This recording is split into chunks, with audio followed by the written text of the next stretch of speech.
saturation of the soil. You look around, you kind of take it in, you're surveying your city. You're watching it heal as you make the observation, we really needed this rain. Well, in this case, you're dead on because yesterday was a hazy dust bowl of pollen. So to wash that away is a much, much appreciated thing. Oh, it is temporary, Tom. For tomorrow, it'll still be spring, and that pollen will say, look at Tommy's car. Yeah. I'm going to fly right to it. What's the over-under on that? 3.5 dustings of pollen? 3.5?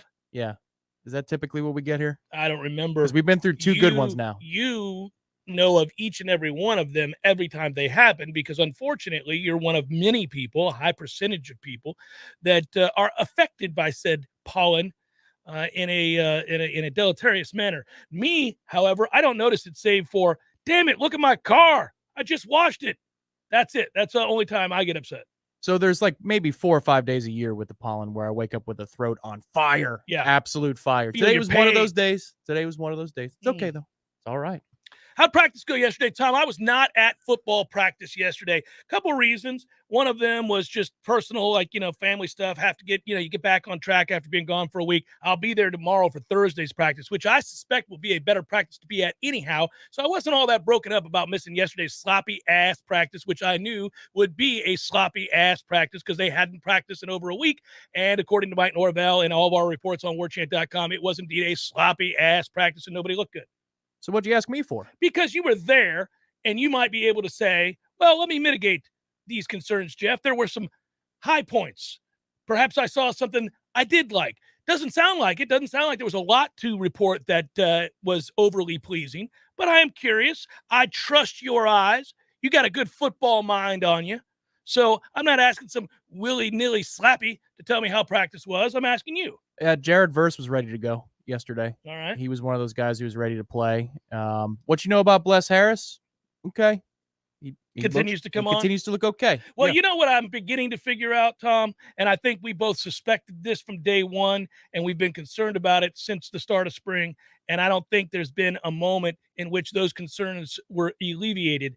And that is Lloyd Willis can't play. So the bottom line is, as much as Norvell would want him to be able to assert himself this spring, it is not happening. He's taking a whooping every time he's out there, whether it's Jared Verse or anybody else. So my guess is that the depth they were hoping to have because of the emergence of one Lloyd Willis is a work in progress. It is not happening. He's not in it. This is, again, I was not at practice yesterday. I don't believe I'm revealing something that would agitate the head coach. My observation has been that he's not a starter level player. He's not a one. He is a backup, and he will continue to be a backup. Now, they may completely disagree with me, but that's fine. It doesn't look like, anyhow, as of right now, that kid is becoming the guy that they had hoped he'd become this spring. There is still spring football left. We'll see. I'll let your observation stand on its own then. There you go. There you go. Yeah, defensive interior continues to impress. Jared Jackson flashed yesterday. Malcolm Ray does every single practice. So that's not mentioning the starters, those two guys that are not starting for us in the defensive interior. Yes. Daniel Lyons, again. Nice for a freshman, huh? Yes, yeah. For being a undersized freshman prospect, he's got the height, but he hides it well at 280, whatever he is. He just has a knack for being able to knife through tough areas and get into the backfield and make plays. He's just got that. There's a timing to it. There's an instinct to it. Mm-hmm. He's got it. It's a matter of, is his body type big enough already that he could do it for 10 snaps a game, or do you just need to make him a redshirt project? But whatever the case is, you hit there. Bishop Thomas also yesterday played well. The defensive interior is littered with dudes. Yeah. Good players. It's the strength of the team. It's one of the strengths of the team. I think it's one that we could trust the most. It's the one that we think translates on game days, Saturdays in the fall. You'll look out there and say, all right, I feel pretty good up the middle here. And then you throw in the mix of Tatum Bethune at linebacker, who continues to make play after play after play like a linebacker who has great instincts, strength and size, speed. Very, very suitable starting linebacker, upper crust, possibly in the ACC. All right. I mean, sweet Jesus. It has been a long time since we've had somebody that could be used with that descriptor. You know, we haven't had somebody in some time where you go, that dude right there, every team in this league would like that guy. We haven't said that about any of our linebackers in some time. Yeah, another thing I saw, Renardo Green, who in the tour of duty the day we were there, that Tuesday before spring practice began, he had a black jersey on, which means you are the top performer. And that was a sight for sore eyes for a lot of media members who thought maybe he was on the outs. He continues to get praise from the coaching staff, and he continues to get put in positions that suggest that they like him, that they like him at outside corner, which is interesting. Because he's bounced back and he has taken what this spring is all about, which is an invitation to compete. Yeah. That's what this spring is. It is you smoke or get smoked spring. That's all this is. We've got numbers at the position. If you want to show up and be a man and compete and earn your spot, come on down. We're going to forgive the past. If you're bouncing back from an injury, maybe you didn't play real well and you were thrust into a starter's role, or you were having to play too many snaps because, you know, we were lacking in the areas and you struggled and you lost your confidence. We're going to pretend that didn't happen. It's all on the table right now. Everybody come get it. Here we go. Let's get after it. And if you play well, even if you're a guy that was once thought to be from afar a lost cause, we're going to take notice and give you your fair shot. It's a meritocracy in that secondary because we have bodies, we have athletes, we have length. Let's get it on. Good for him. I'd even say that, you know, there are numbers at receiver too, that, you know, this is a show and prove type time where if you can't do it or you can't cut it on a given day, you're going to get dropped and somebody else is going to get elevated to the role. Kentron continues to flash. That's good. Yeah. He flashes with your favorite quarterback. Tate Rodemaker had himself a good day yesterday by all accounts and has had a real good camp. Now, I hear every Florida State fan all over this great state saying, save it, Cameron. You save that Tate Rodemaker talk and you put it back in your mouth and shut up. I understand, because that's what I'd be saying to the radio. Listen here, radio host. I don't need to hear about Tate Rodemaker. Every time you guys talk about Tate Rodemaker, you say he plays great. And then I see him and he sucks. I got it. That's what I would say as I was at a red light. Now, he has played great. He has played well. He does have the throws. He is an athlete. He is a big, strong kid. He's all those things. But he's going to have to do it in the scrimmage on Saturday, which we can't see. And he's going to have to do it in the spring game. And he's going to have an opportunity to prove that he can do it when the lights are on and the pressure is at its greatest. A couple of things about yesterday's practice that maybe from a positive perspective. Number one, Mike wasn't letting anybody slide. And you know this happens. Sometimes the coaches draw the ire of Mike Norvell. A lot, of course, the players would. But he is just so damn detail oriented. They're running I love that about a cone drill yesterday. And as you know, you have to set it up lightning speed because the air horn goes off, boop, and it's like a different period. And so the support staff, the equipment managers drop all the stuff down, whatever it is that they need for the drill.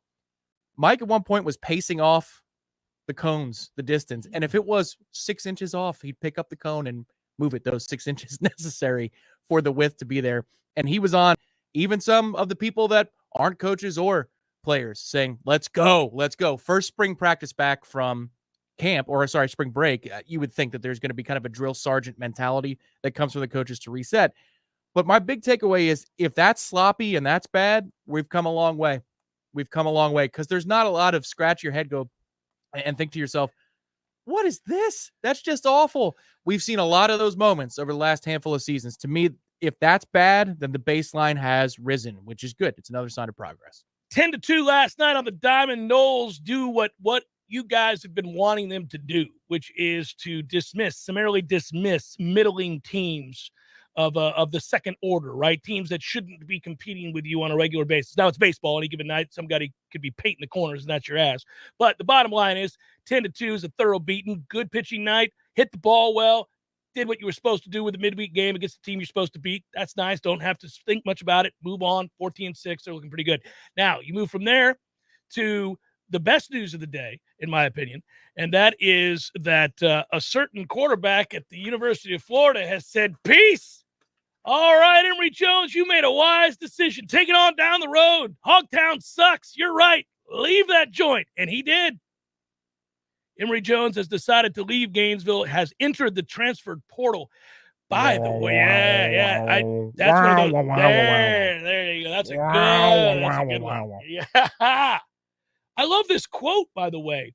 He's just peeing all over Gainesville. Here's the quote. I'm looking for a stable place that welcomes me, is excited to have me there, is the right situation and fit. I mean, what I really want to say is I want to find a place that's able to win. That's what I want to do. A place that has a history of winning. Ooh, Whoa. ooh, What? Ooh. Ooh. All right, Now, Emory. why would you do that to the new staff? That's interesting. He's just like, this place is a dump.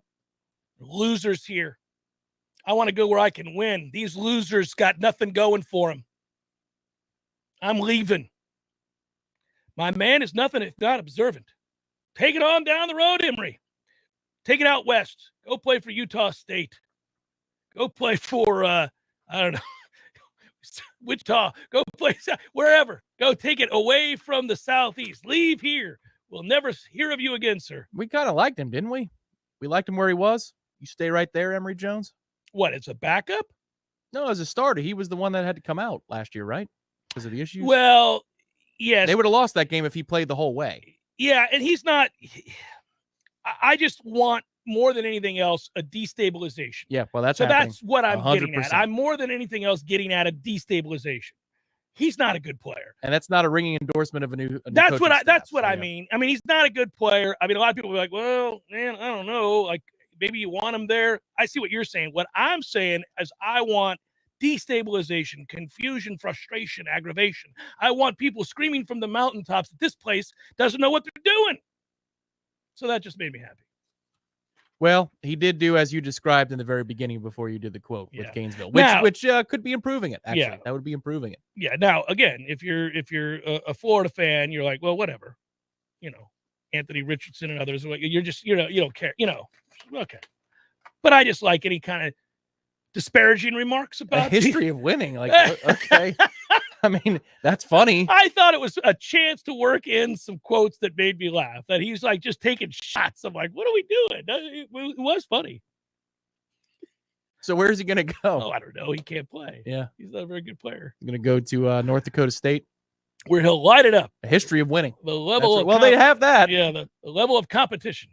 I don't know. That was good. Actually, the real big news of the day is also, I think, encouraging, and that is a guy who has in the past shown an affinity for strangling pregnant women has decided that he would like to chase money and ruin his career. How great is that? I love it when people who beat their children and strangle pregnant women decide to ruin their career for money. Good. Have fun. Let's see if Tyreek Hill, who is going to leave the Chiefs to sign with the Dolphins, can catch a pass 50 yards downfield from Tua. Can Tua get the ball 50 yards downfield? Oh, man. He's going to have to get a running start. That's the interesting thing. A whole thing. bunch of crazy is what that is. It came down to the Jets or the Dolphins, and you picked the Dolphins? I wouldn't pick the Jets if they'd give me twice the money. What? With Zach Wilson? They can't play, man. You got a defensive-minded head coach. You don't have enough talent around you. There's nothing. You got to go play in New York. It's freezing-ass cold. I don't know, man. That's interesting. They're a long ways away. I would not. Now, I'm not telling you that I would have chose the Dolphins either. I would have re-signed with the Chiefs for less money because where am I going to go that I'm going to have a Patrick Mahomes-esque quarterback throwing me the ball? The answer is nowhere. You're not going anywhere. The abundance of weapons in Kansas City, coupled with a genius offensive mind for a head coach, means I'm going to put up numbers for years. I got the game's best tight end, arguably the game's best quarterback. I've got a balanced rushing attack. I've got another wide receiver on the other side that helps me, and I'm going to leave that for a little extra coin. So if I would have made, say, $100 million as opposed to $120 million, yeah, man, I'm going to do that because you know what? I like winning. This going down to Miami where I got a child's arm trying to throw me the ball. He's not mobile. He's never healthy. Their offensive line, which got better yesterday, is still not any good. Yeah, man. Plus their owner's a loser. No. And then the Jets, even if I go with Zach, which we'll see if he's going to be good. He has arm strength. He has had moments where he looks okay. He's also had pockets of terrible play. One season, we'll see, right? They don't have anybody else. Braxton Berrios, get the hell out of here with that. What are they going to do? No, man. I would have stayed in Kansas City for less money. We talk about this all the time. Guys will look at a contract and they'll say, all right, they're offering me $120 million. Team B is offering me $130 million. So in the big scheme of things, my man, you're going to notice the $10 million difference over the course of a 6-year deal in which you're going to make over $100 million? No. But he'll have a nice spot at South Beach that he can go to. And he strikes me as somebody who cares more about that type of stuff. He's played long enough in Kansas City. He's won his Super Bowl, so he's going to go down to South Beach and get arrested in the next year or two. Good. And then that'll be it. That'll be it. I It'll don't- be over under 4:09 a.m. when he's arrested, and that's the end of. That'll be 3 something. It'll Okay, be on his way to the after party, after party, and then it'll go down. I don't know. I just think that it's another example where you have a guy who's just looking at a dollar amount, and on the paper, and it's easy for me to turn down $10 million because it's all in theory, right? It's like a hypothetical. I got you, but I never understood. Like, you've got Patrick Mahomes, you got Andy Reid, you've got a Kansas City fan base that some would argue is the best in sport. You're a loaded team who's set to make a run at a Super Bowl for the next 2-3 years minimum. Now it's a choppy water to navigate given what that division is now and all the quarterbacks over there. But wouldn't you just choose to hunker down and get up and put up huge numbers? One of the reasons that he puts up those huge numbers, besides the fact that he's blazingly fast, and I argue in pads the fastest guy in the NFL, that guy is able to buy time. So for 5 seconds, you get to run 65 yards straight down the seam, and nobody can keep up with you. And you got a quarterback who can not only buy that time, but then has the requisite arm strength to get it to you when he does pull the trigger. You're not going to get anything like that from Tua in Miami. A, they won't give him near that amount of time. B, he has a child's arm. And C, there's no other weapons that anybody's to. No, man, that's nuts. Well, I wouldn't argue logic with somebody who chokes a pregnant woman, though. You know, I'm just saying, like, his agent isn't a person that chokes a pregnant woman. His agent's likely an attorney. I would have guessed that agent could be like, hey, it's no good for us, baby. Let's take less money and stay here because you're likely to get more money through other means because of the success of this team than you are being a nobody. And you'll be a guy in Miami that everybody goes, oh, that's where Tyreek Hill went. I forgot. I'd never see the Dolphins anymore. They're, I was flipping around on Red Zone and I saw, there he is. Right. Yeah, that's it. Well, he's the guy that now in the second round or third round of your fantasy draft, you're like, should I take a flyer on him? He has that one game every Who's 3. the backup in Miami? Yeah. That guy got a cannon? Yeah. Is there anybody else they could go out and bring in Miami? Because I bet they'll do it soon enough. Because that's why I think he's choosing location. He's choosing South Beach, and that's what he wants to do. But if you're choosing between where am I going to be more productive and make the same amount of money, you go to the Jets all day. That guy's got a cannon up there. He does, but I don't, man. The Jets are a ways off, and now state tax, all that kind of stuff plays in, even though they play in Jersey. I don't know how that works. The organization calls himself New York, so are you subject to New York tax? Anyway, in Florida, you don't have it, so that's also probably a factor. Also, I'd rather live in Miami. I wouldn't. I mean, especially with that kind of money. Like again, they're not living where you and I would have to live. So if I have the means to live in the nice places in either, I'm living in Miami. Right. And if you're going to get into a dispute with your partner, would you rather do it at like a KC barbecue joint, or would you rather do it at a club in South Beach? And I think that's what he's doing. Well, I think if you're going to choke a pregnant woman, you maybe want to be in Florida because it's like you're one of many people to do something criminal. Oh, Florida man thing? Yeah, in the state of Florida. And he's a Florida man. It won't stand out as much. It'll go alongside all the other kind of tomfoolery that goes on in the state. He can also much easier make his way up to the Blue Jeans Lounge at a Popka.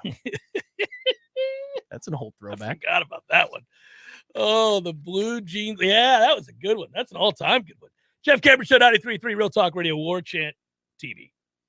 Our friends at ISF work hard to help their clients solve the future. ISF is an integrated IT and management consulting firm located right here in Tallahassee, serving clients all across the country. With the new year upon us, ISF reminds you to create a clear strategy, optimize your process, and modernize your technology to meet all your goals in 2022. For more information, visit ISF.com. That's ISF.com. ISF, solving the future.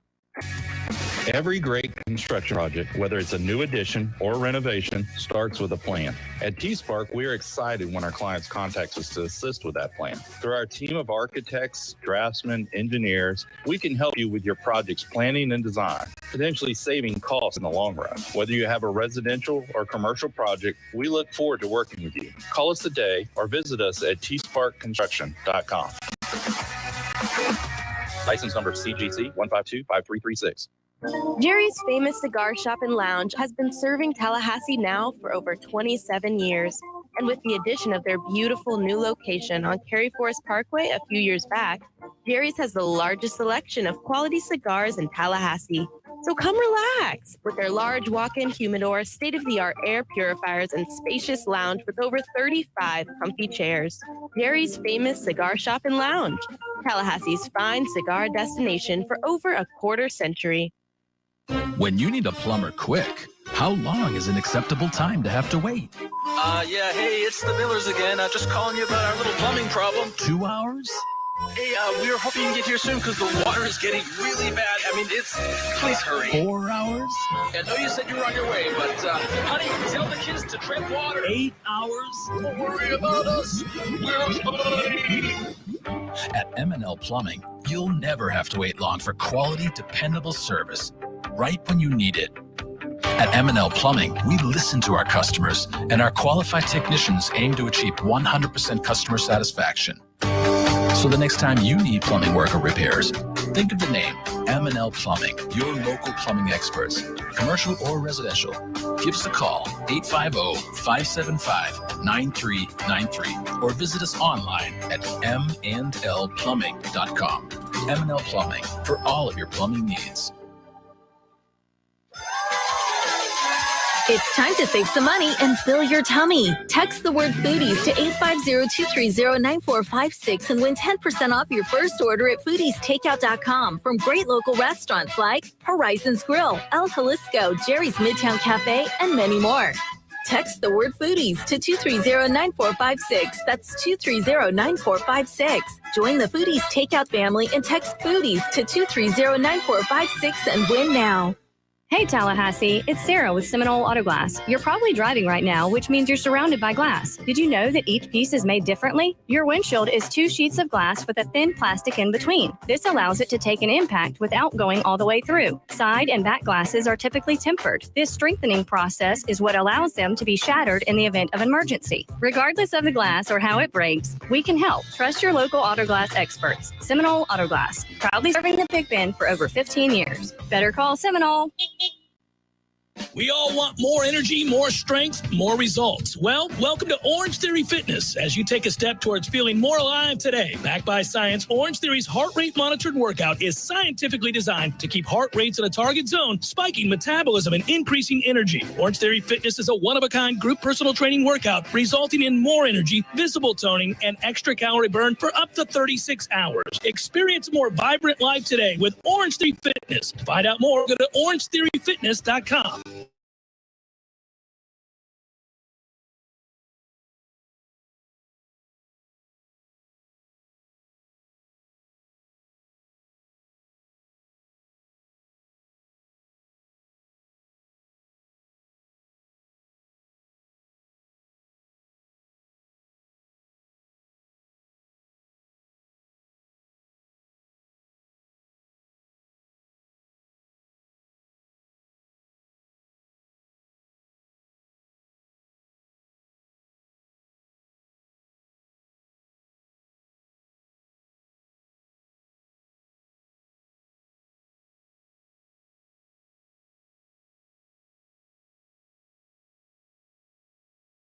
Contemplating the day and thought, rain some more. Loved it. You know, Tom, I almost pulled it off. I knew it was going to happen.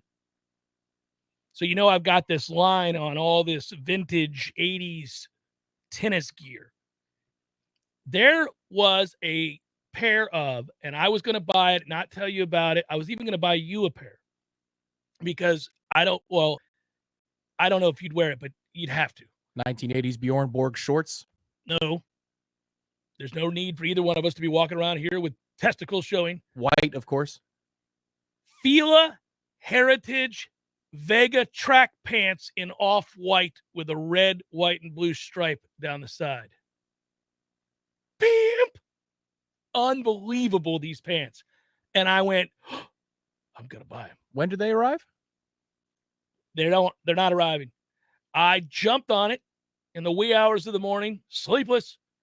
Thought I've got to jump on everybody. Early bird gets the worm type thing. Click. They have the size chart, Tom. Normally these are $100 thereabouts. They were on sale for $13. I knew something was amiss. Only one size available? I was going to buy 5. I was going to buy one for Matthew, you, me. We could have been matching up in here with our Fila Heritage Vega track pants and off-white. Could have worn them to the tournament. It would have been awesome. Extra small is all they have. So only Matthew size. So when did they arrive? When did they arrive for him? Oh, yeah, I know. I'm so mad. So we'll have to Get you one and then cut it in half and then Yeah. have a shooting sleeve. So when you play Bryson in basketball, you could put the feelers on. When I play Bryson basketball, I can, yeah. There is a sweet Fila Borg Terranata MK3 track top in black, but they're asking too much. They're just asking too much. It's like they're so rare, Tom. They're asking like $200. I'm not getting it. Just thought you should. So that's the cutoff, huh? Around 100 bones would have been okay, but 200, that's a little much. Well, for this particular track top now, there is a classic Terranda track top in vintage red that's a little bit louder on sale, and it's $40. But I'm looking for that same sweatshirt, track top, I should say, in a Sergio Tacchini, because my man McEnroe awards Sergio Tacchini, not Fila. I've immersed myself. I'm in. I'm in. Your new hobby is getting strange vintage clothes, or because you put off being a sneakerhead again. You said you were tempted. Well, I've been tempted. I have sort of gone down that path a little bit, but I'm sure you could get some free Brooks Koepka Nike golf high tops if you wanted them. I probably could. No, you know what well, listen, I've told you all along that I'm waiting now. I've decided to deflect the money I would have spent on these shoes and or track tops and the like from the 80s. For my Morant's receiver. Oh my God, is it going to happen? Well, this trip set me back a little bit, Tom. So I am holding out maybe another month or two before I do it. But I am going to get that Morant's, and when I do, we're going to have a Morant's party. Everybody can come over to the house and we'll celebrate. We'll just put the Morant's on the table where everybody can look at it. We'll have drinks and go, look at that Morant's. Would you look at it? I believe that's what Jim Nance calls a margarita party at his house. Where you're sipping $500 tequila and you're making margaritas out of it. It's my Morant's party. Welcome, friends. Yeah. So I'm gonna do something. Hey, have you made the switch over now that we're in full swing to watching spring baseball? Are you watching a little spring training? Have you done it? I am getting my field reports. So that's where I am right now. We are in the final sprint of the hockey season where everybody's playing every night. That's the way it's going. And where the Lightning lost again last night. They're 2-5 in their last 7. Yeah, playing great. It's a minor concern, but making the playoffs is of no concern whatsoever. No, not whatsoever. So really there's been, and I hate it because I don't want to always just get in line, but it's what we end up having to do. And that is the NFL's offseason has been riveting. The NFL's offseason and free agency has been insane. This is the way that baseball many moons ago used to be, and then it's starting to become again. It's been pretty crazy in baseball too. Trevor Story and the like, Correa, on down the list of people that are signing all across MLB. But, I mean, you wake up today and you find out that Tyreek Hill's going to the Dolphins. And as much as I was just very critical of him in particular, from a personal choice standpoint, that's crazy to go to the Dolphins and leave the Chiefs. And look, I mean, what the Chiefs get is a 2022 first-round pick, a 2022 second-round pick, a 2022 fourth-round pick, a 2023 fourth-round pick, and a 2023 sixth-round pick. This is a total fleecing because there were 9 dudes who ran sub 4.4 at this year's combine. Andy Reid knows how to plug and play with fast dudes better than anybody. Nicole Hardman is first up, and then they'll draft another. I get that Tyreek is uniquely gifted. Is a uniquely gifted player. I hate him. He's a bad dude. I have openly rooted for injury because he's a bad dude. But he is a lid lifter, game changer type in a way that none of those other fast guys that you're talking about are. Correct. But you know what? If you can allocate those resources and then replenish them on top of it with first-round picks, they have to get a fast receiver. You know who else is uniquely gifted? Travis Kelce and Patrick Mahomes. And they spend more money on that line or whatever they need to do. They're going to be more than fine. it was a gross luxury to have all those three guys in that passing game. It was. It's also what set them apart in a highly competitive AFC. And so now I think they come down a notch, which is great. Good. Screw them. But what I'm saying is that this doesn't work for Tyreek Hill, save for the money. And the Dolphins, who want to get a guy like that to lift the lid, don't have the quarterback to take advantage of it. So it's weird. Now, look, you're going to pair him with Waddle, which is a nice move. Yep. And but Gesicki, who's a good player over the middle. Mike is really good. Gesicki's a good player. I agree with you, but I would tell you, and they brought in Chase Edmonds, and of course they got Mostert or whatever, right? They brought him in. So look, they've got some pieces that are beginning to develop. I would have never fired my coach if I were them, but okay, that's another side note. That's ownership problem. But the most important position on the field, they got a guy who can't play, who's broken. Their head coach is an offensive mastermind who looks like a young John Clayton. Rest in peace, Professor. Yeah, I'll give them credit, though. One thing I do like, they're going to be able to dial up shot plays. Again, they have the wrong guy throwing said shot plays. They want to run the ball down your throat. They want to beat you up. They want to be extremely physical. They want to do what the New England Patriots have been trying to do, but they have the speedster to then hit you over the top, but they don't have the quarterback. Go draft you a quarterback, Miami. Get somebody in there, please. That's not going to get it done. Old child arm ain't going to get it done. Yeah, it's funny.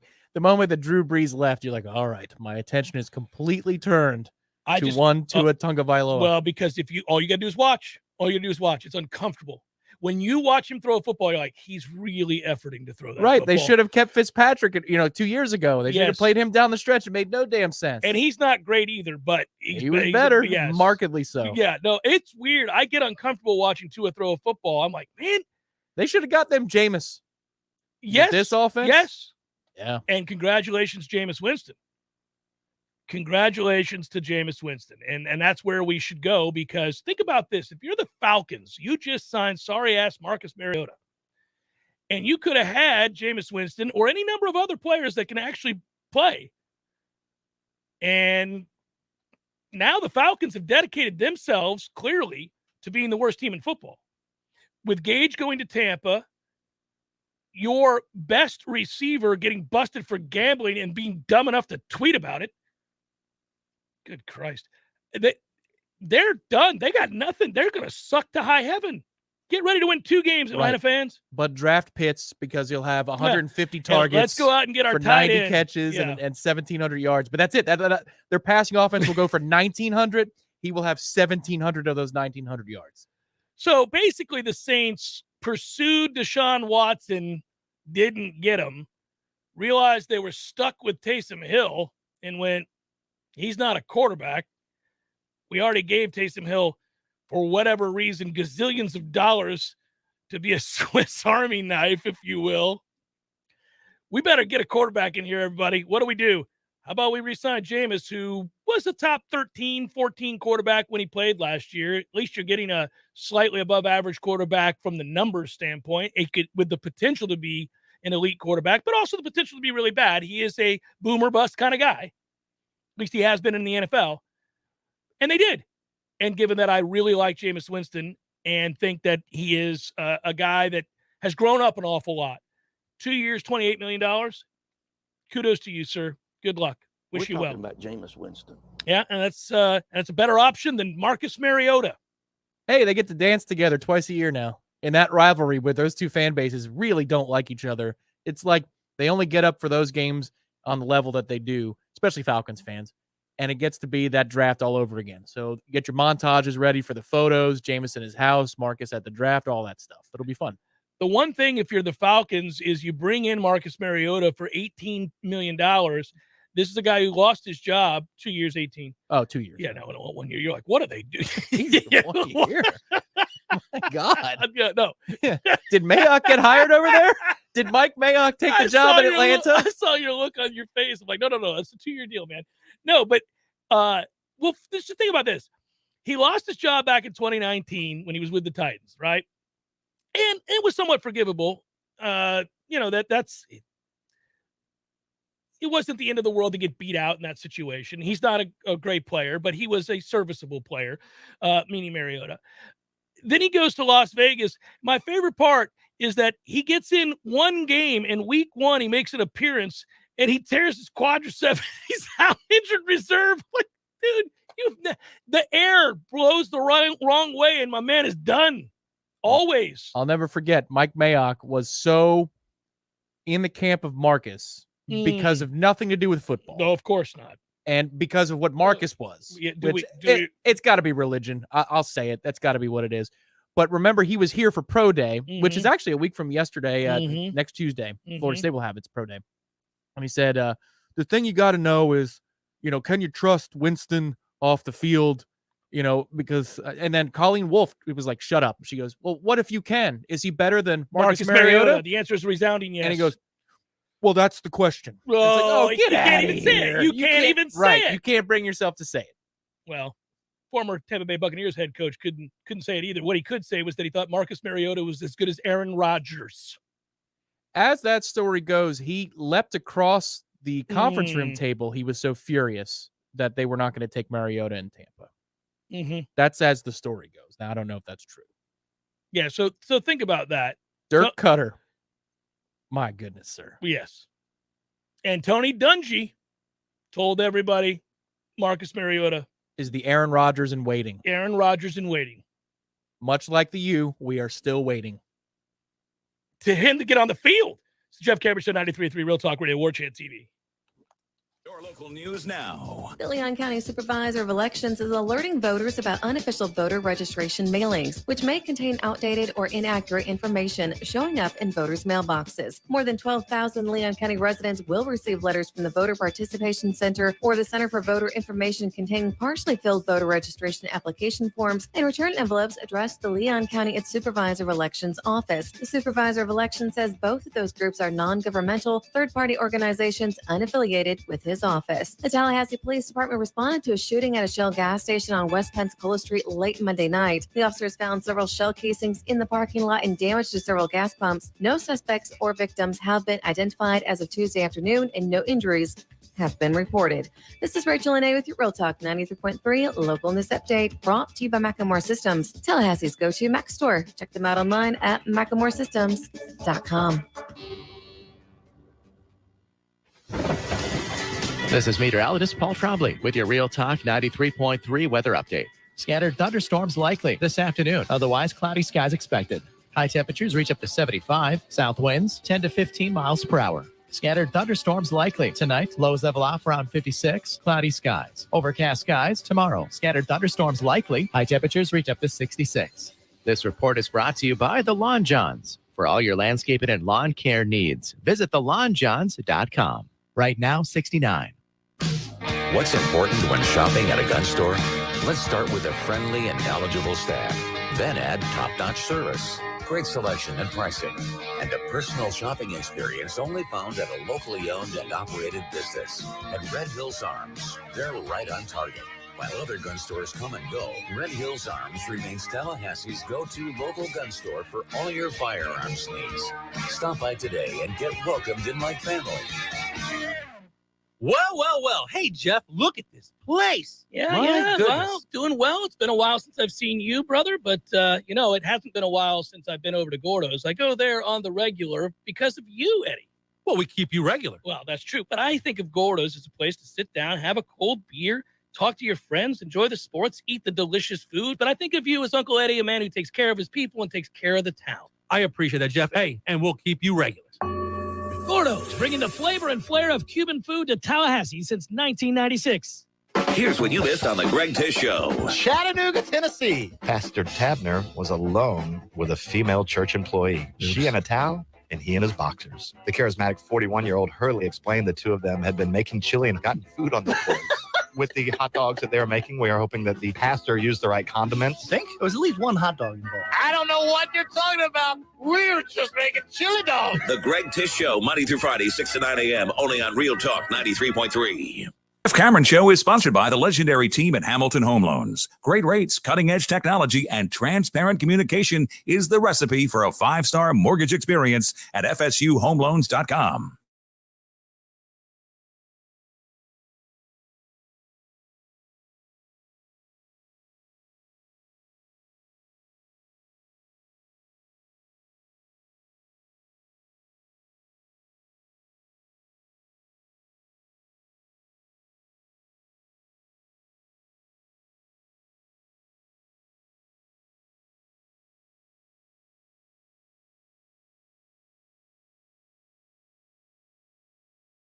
Yes, indeedy.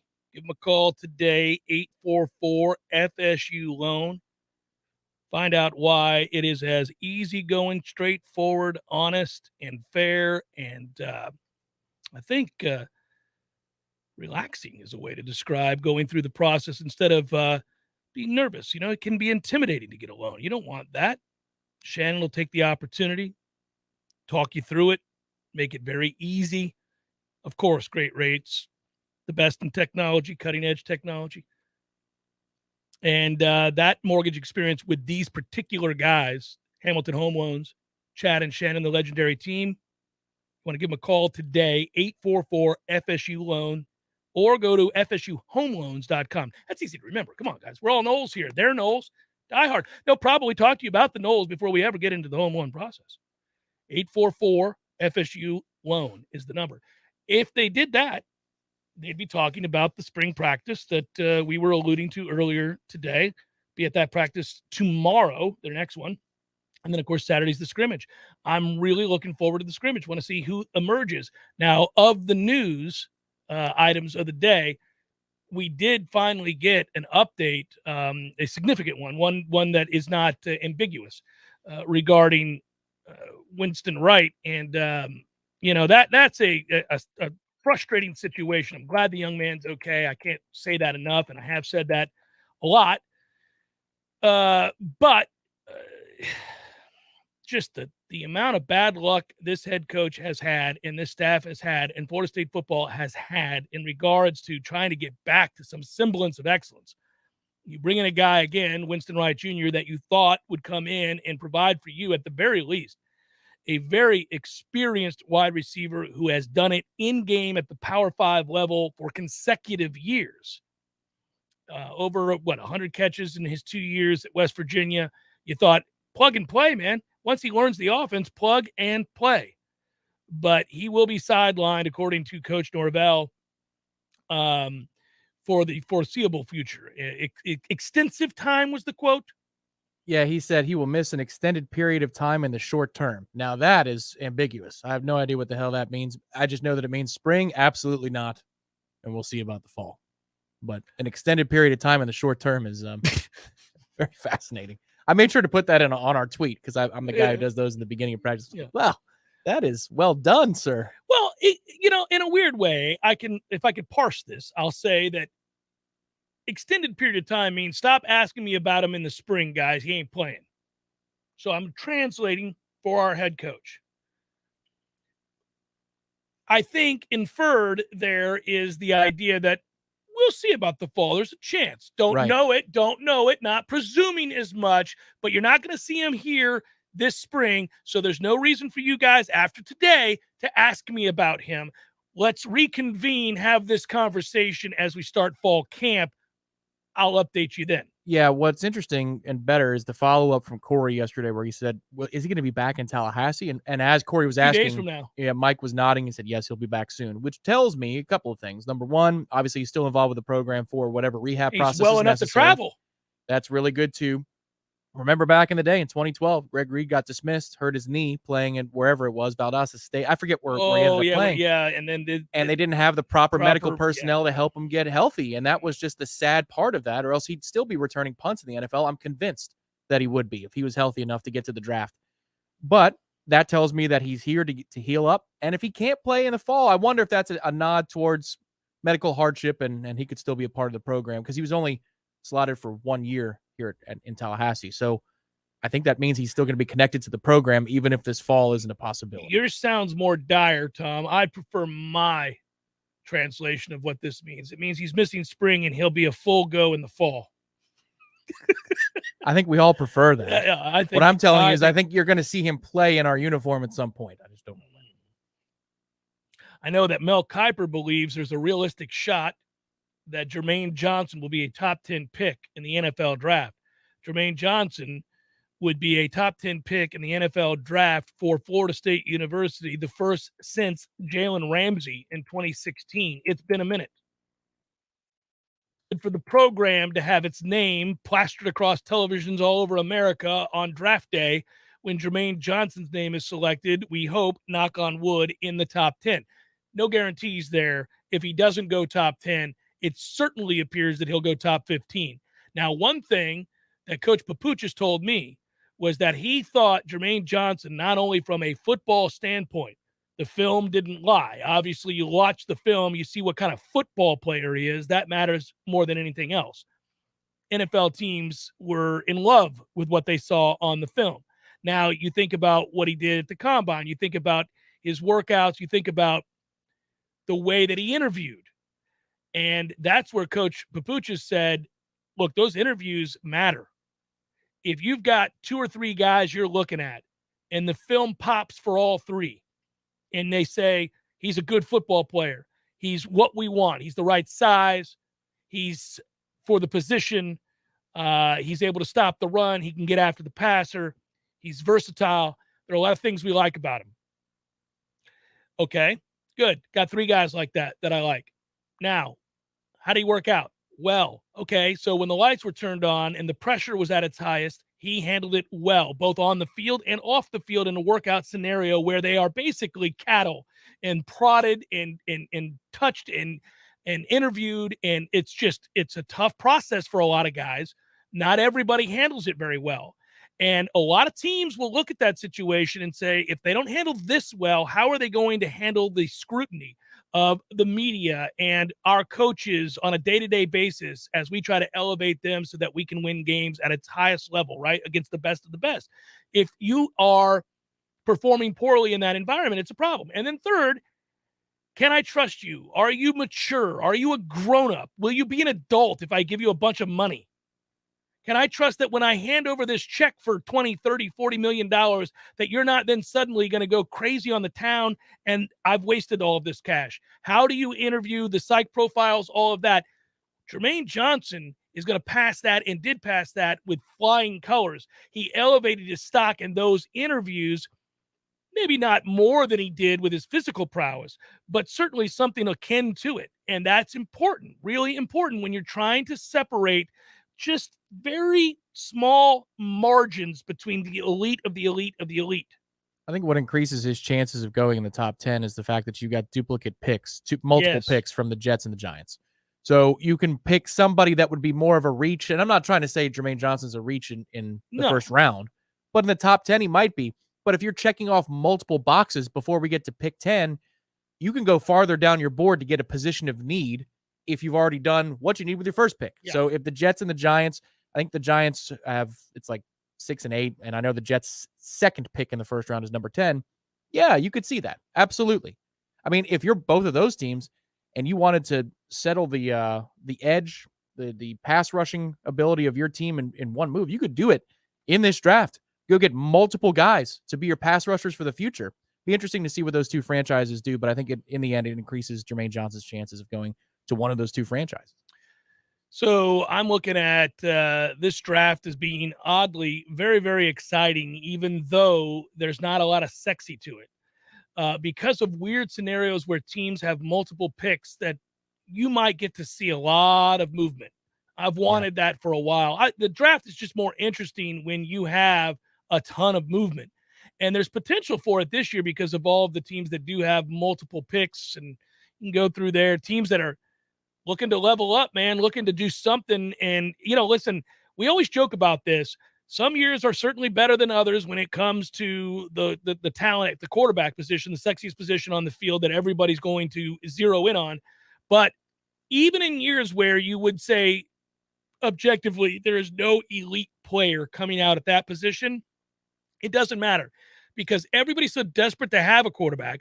And because the drafting of a quarterback is 50-50 at best, even for the best analysts in football who fail to do this properly all the time, see the Cleveland Browns forever. Okay, we can go on down the list, right? All of a sudden, that Pickett and anybody else, well, they're all we got. And you know what? They're going to get elevated because somebody's going to take a chance that kid is good enough. No, he doesn't look like name your can't miss Andrew Luck type quarterback coming out in college, right? Yeah, he didn't look like that. Can he play? He might be able to play. I mean, I like him. Big, strong kid. That you didn't go with Burrow with your surefire. I'm stunned. Yeah, I mean, I'm going to let Joe know. That's an insult. I thought I'd give it a rest. Joe knows I love him. I don't have to profess anymore. I told you he was can't miss. I was right yet again. He is great, but I don't know that there's a Joe Burrow in this draft, Tom. There you go. Oh, there you there go. it is. There's certainly probably no Joe Burrow in this draft.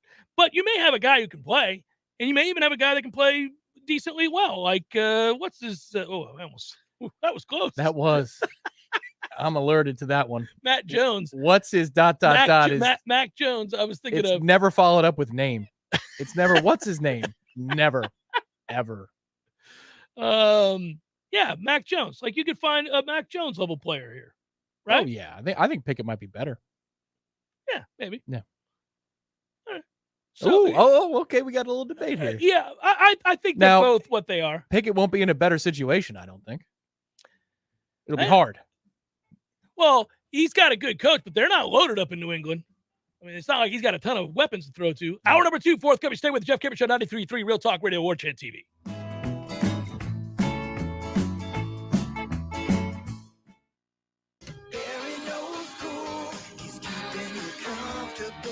This is Kyle, Service Manager from Barano Heating and Air. Schedule an appointment from your mobile device to learn about our Total Comfort Service Program. With guaranteed same-day service, 15% off necessary repairs, and $25 berry books to use towards air filters and other products. Turn to the experts at Carrier and Barano Heating and Air. Any day, anytime, anywhere. Online at baranoac.com. Florida license, CAC 1816-186.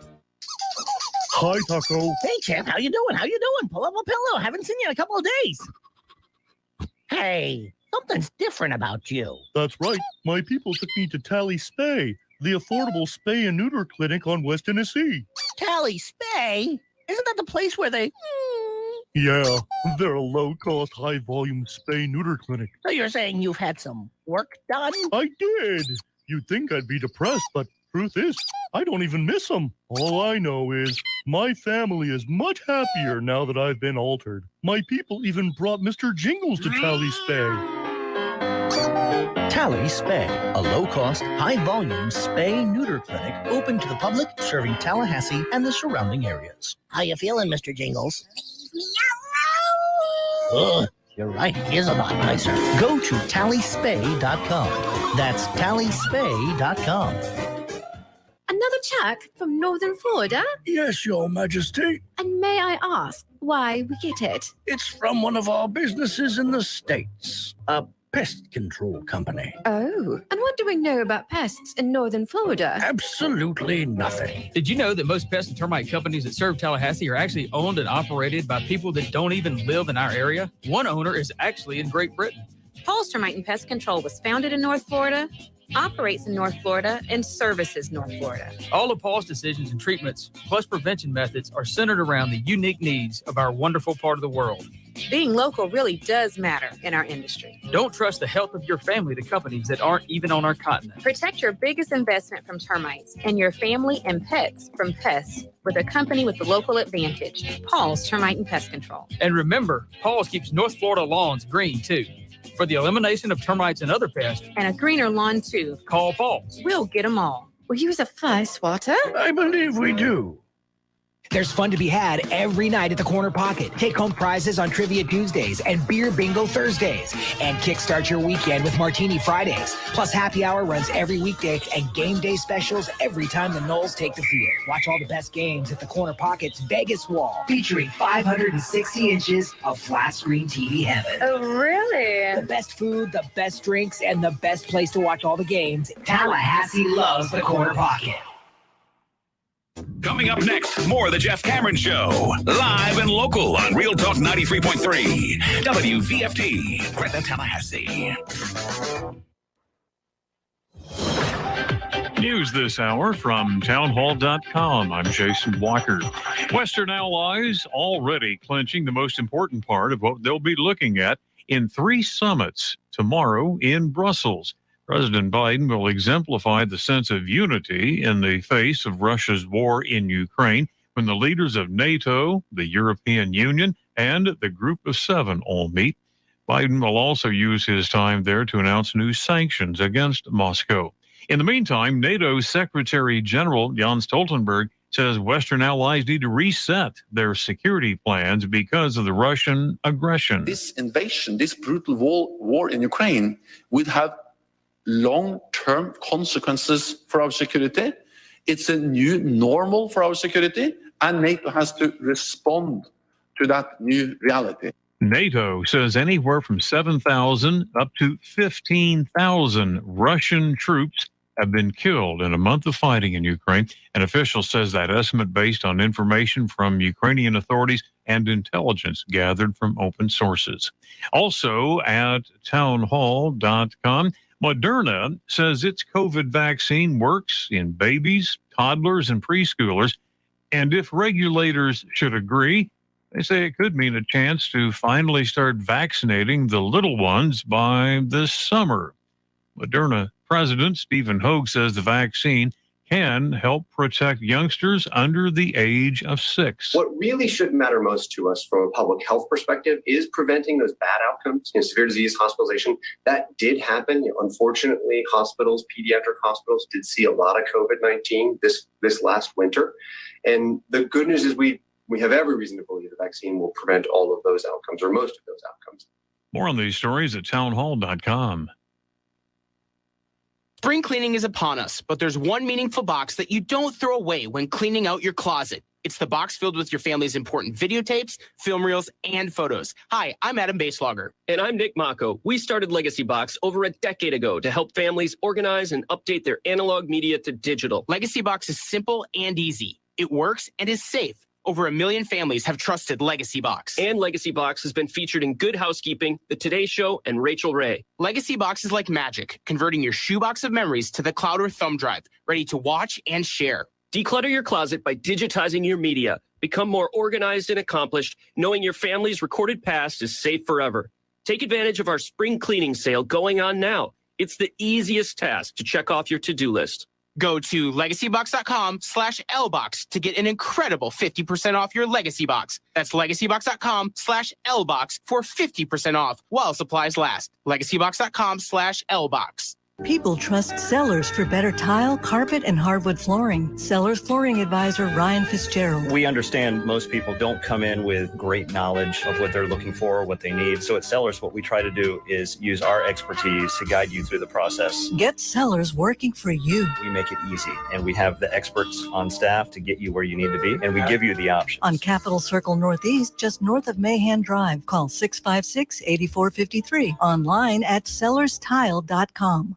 We all want more energy, more strength, more results. Well, welcome to Orange Theory Fitness as you take a step towards feeling more alive today. Backed by science, Orange Theory's heart rate monitored workout is scientifically designed to keep heart rates in a target zone, spiking metabolism and increasing energy. Orange Theory Fitness is a one-of-a-kind group personal training workout resulting in more energy, visible toning, and extra calorie burn for up to 36 hours. Experience a more vibrant life today with Orange Theory Fitness. To find out more, go to orangetheoryfitness.com.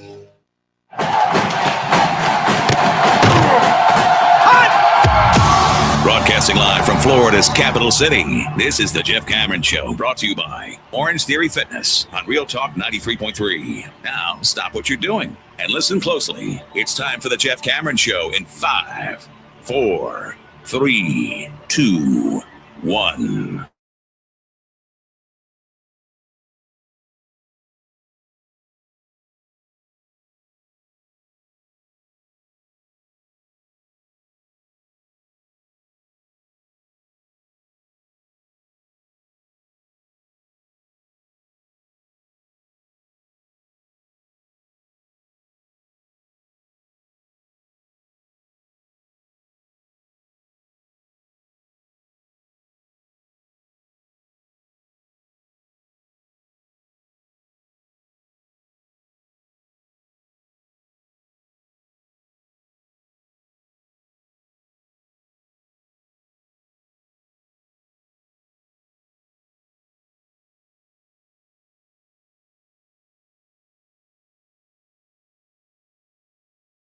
He should be a Anquan Bolden-esque looking dude.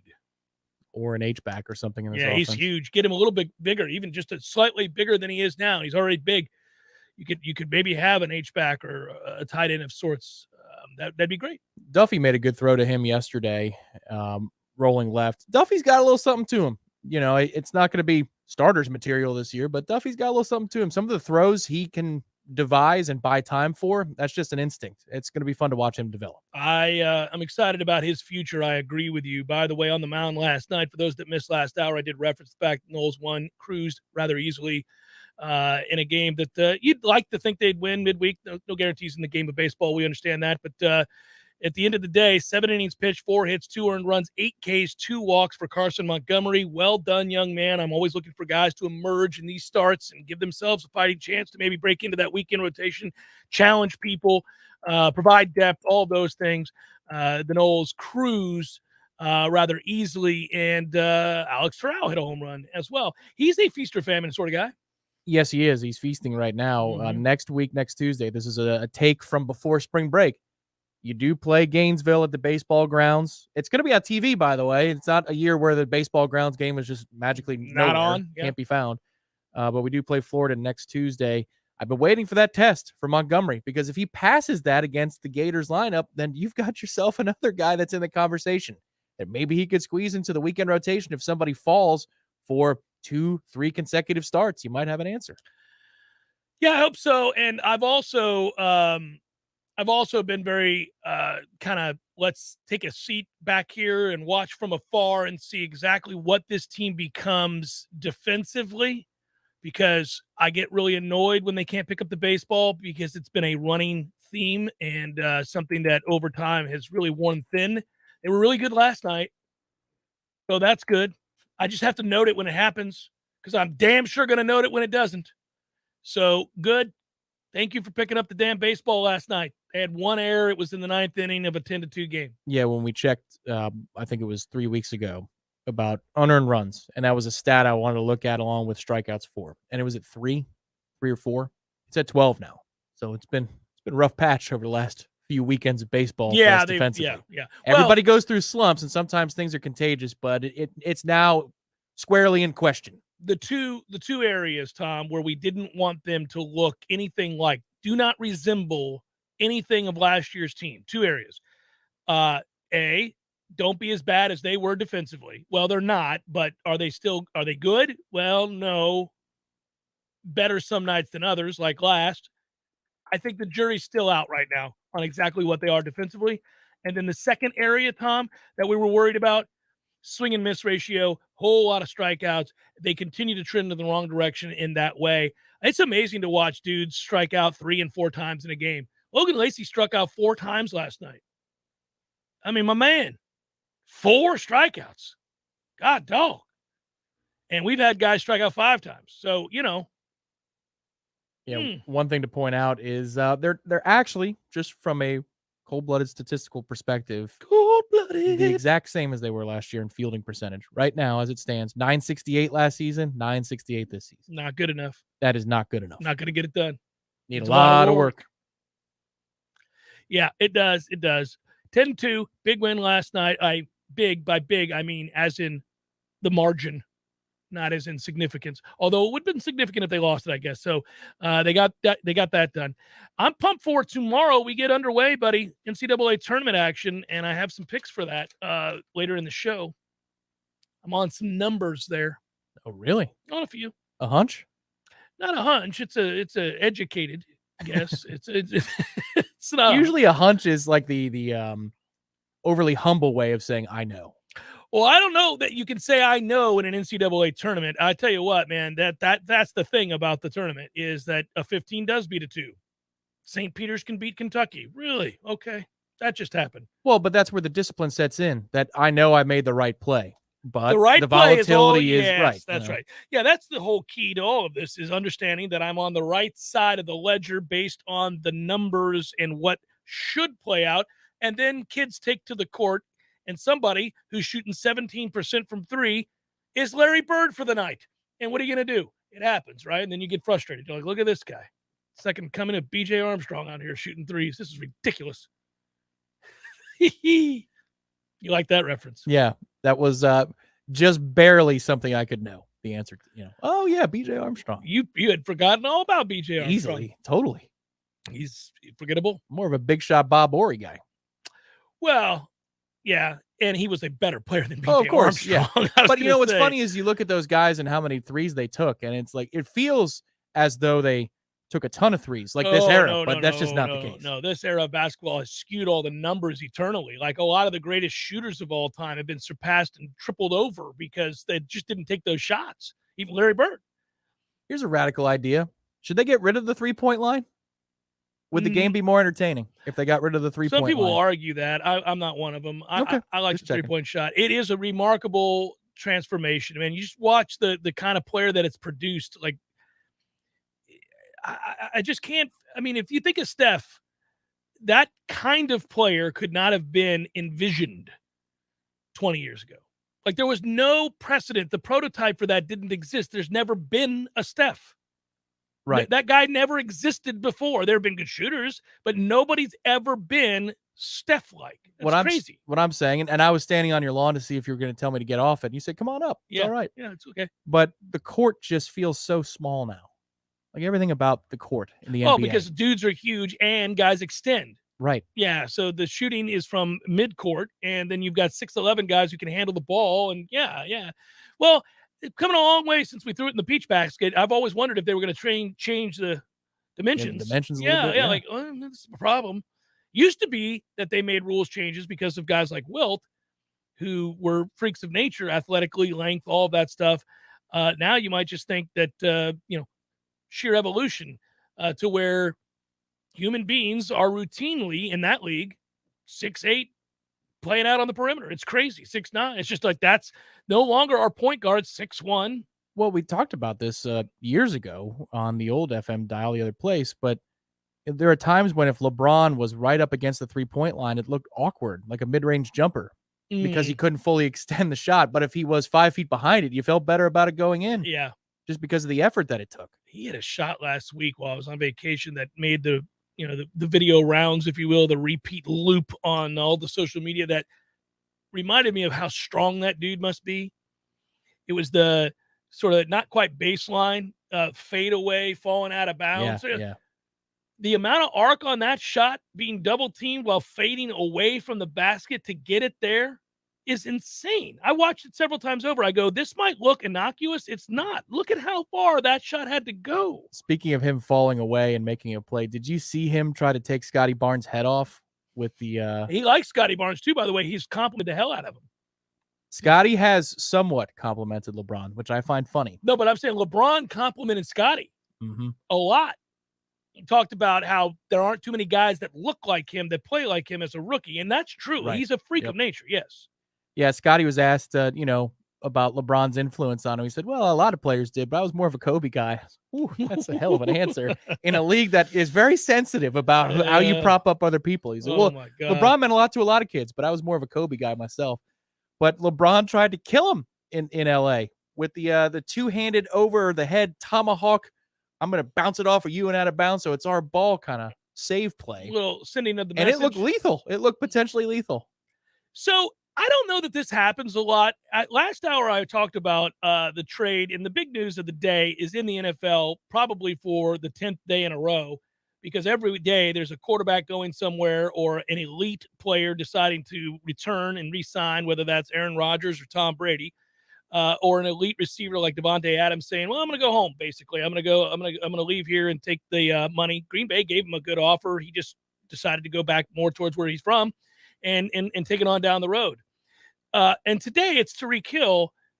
Possibly, is it confirmed yet? I don't know. It's alleged to have been made, the deal, meaning the Chiefs trading 6-time Pro Bowl wide receiver Tyreek Hill to the Dolphins. And you're getting some picks to come back the other way. Again, I looked at it from the standpoint of if I were advising Tyreek Hill, it would be to take less money and to stay in KC and remain more relevant and matter and have a chance to win championships, as opposed to going down to Miami, where you'll be able to afford to live in the nice place in the nice part of Miami, but you got a quarterback that can't hit you down the field. So get ready to lose and not have a whole lot to say for it from a statistical standpoint either. That said, there was the other side of things, which Tom was thinking he could go to the Jets, where you do have a quarterback that can get the ball down the field, I suppose. But, boy, the Jets are a long ways away as well. I don't know, and this is where I was going, whether you see this all that often, but I have to admit, in a league of mercenaries, it was kind of refreshing to see Atlanta's GM say, basically, look, we get it. We did what we did with Matt Ryan because he's been a good soldier. We didn't have to do it. He doesn't have a no-trade clause. We could have completely screwed him. Now, he didn't say that, but I'm saying that, reading between the lines. They decided, we'll send you to a good place. And your loyalty is duly noted. It is a good place. Oh, it's a great place. That's another team, and they have an easier path in the division. Like, they're going to be in the conversation in January. They have to be, because that division sucks. It's them and the Titans. That's it. So they did. My point is, Atlanta did not maximize compensation. Atlanta said, all right, we're not going to be hard asses on this. We could have got a little bit more, and you might have ended up somewhere dreadful, but you've been good. You've missed 3 games in 14 years, dude. Dolphin of the Cap had an MVP season. We were up 28-3. If not for deplorable play calling late, we would have won that game. We didn't. We get it. Thanks for everything you've done. Good on you. We're sending you the Colts, buddy. Good luck. You got 2 years, maybe 3. You got some pieces. Oh, no, they got a real chance. They got pieces. I mean, if you just do the quick overview of the AFC, the West, all playoff contenders, all 4 of them, easy, right? In the Colts division, it's them and the Titans. Then in the North, you've got Baltimore and you've got Cincinnati. And then you got to prove it. Those other 2 teams do. In the East, you've got the Patriots, the Bills, and maybe the Dolphins and the Jets knocking on the door. So you're talking about, I know the NFL is built for this type of conversation, but you're talking about contender type level teams at maybe 9 or 10 in the AFC. That's crazy. It's nuts. The whole comp. Good. You guys over there, absolutely. battling it out over there. You don't get an extra spot just because you're really good. My Bucks are going to cruise to the NFC South Division Championship. We'll worry about things when we get on down the road in the postseason. It's going to be us and Green Bay again, in all likelihood. And the Rams. And the Rams. Yeah. Probably. We'll see. I would also say this. I have laughed at, well, lots of people, Baker Mayfield included, but I was laughing thinking if I were a Commanders fan, got to get used to saying that. The Washington Commanders fans, as recently as, what was that, a week ago, were hearing rumors that Andrew Luck had been working out and was maybe thinking about making a return. And there was a report that they had reached out to him that maybe they were going to sign him. And I think if I were a Commanders fan, admittedly, I would have allowed myself to dream a little bit. I would have thought, oh, okay, the body's healed. The skill has certainly always been evident. He's a big, strong guy. Just signed Jack Doyle. If his body's right, we're in good shape. And then I get the news that we took on Carson Wentz.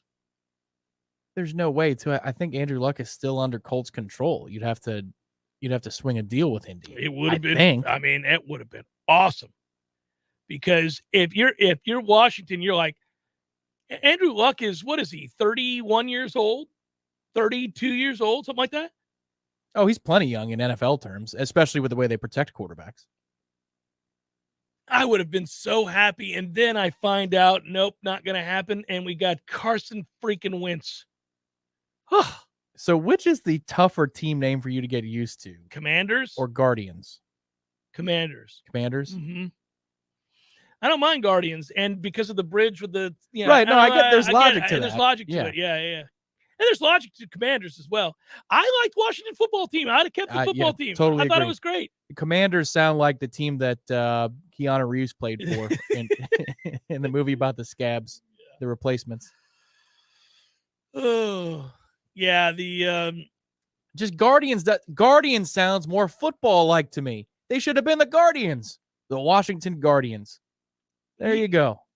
Just should have been Commanders the football doesn't team. sound I'm fine like with football. football team. It doesn't necessarily. I mean, generals though, and that's terminology, militaristic, But as like- we all know the NFL is. Commanders to me fits better for basketball. I don't know. I could just see that better on a basketball jersey. Anything new typically kind of rubs everybody the wrong way. When something's been something else, and then you abruptly, especially in the form of tradition, decide to go a different direction for whatever reason, okay? And you do that, then people are like, I don't like it. Well, that's because you were used to the other thing. But Washington football team was fine. Yeah, it was I good. thought it was great. Mm-hmm. And not only was it great, they had awesome uniforms. They've butchered it Twofold. They're Went Arizona with- State. They went with stupid ass Commanders, and then their uniform sucks now. They should unify the whole thing. Get Herm Edwards the coach now. Same uniforms. This is less confusing. Yeah, Herm's. The Kraken worked right away, though, didn't it? Seattle Kraken. Boom, That's an done. awesome name, and their campaign was fantastic. When they announced the name, they announced the campaign. They showed the campaign all in one. And that evil ass octopus, you went, yes, all right, I like this. This is what I'm talking about. That is a winner. On the subject before we take a break, I have to pull this up. Did you see this yesterday? I posted it just because it blew me away. This is just incredible. It's really cool.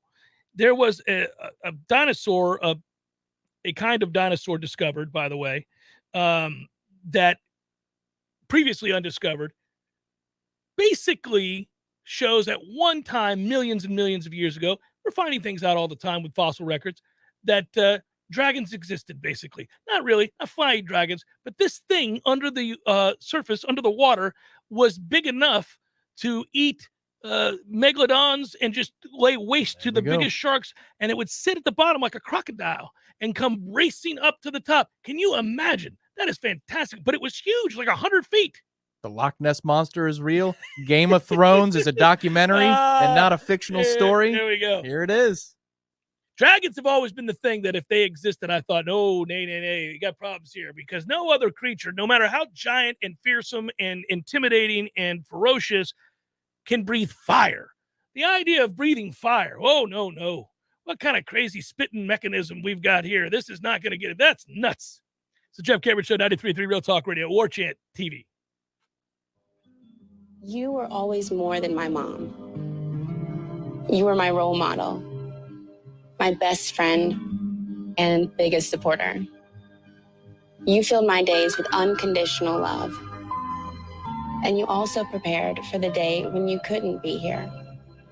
Because of the woman you were back then, I'm able to be the woman I am now.